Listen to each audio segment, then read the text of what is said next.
মা, গন্ধরাজ লেবু আর চিকেন আলাদা করে রেখেছো, কিছু বানাচ্ছ নাকি? হ্যাঁ রে, বানাবো বলে তো রেখেছি রে।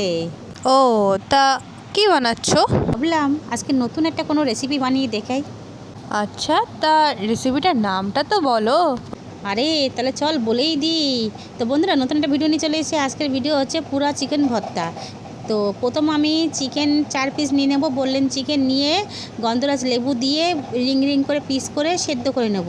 সেদ্ধ করার পরে নামিয়ে নেব। নিয়ে একটু বাটার দিয়ে কাঁটা চামচ দিয়ে একটা একটা করে পিস পিস করে নিয়ে একটু ভালো করে একটু পুড়িয়ে নেব। পুড়িয়ে নেওয়ার পরে বেশি কিছু না, রসুন আর পেঁয়াজ আর শুকনো লঙ্কা ভেজে নেব। নিয়ে ব্যাস ভর্তাটা আমি মেখে নেব। চিকেনটা মেখে নিয়ে তো দেখুন মেয়ে থালায় চলে এসছে। তো খেয়ে মেয়ে কি বলছে, নতুন একটা রেসিপি নিয়ে এসেছি, তো দেখুন।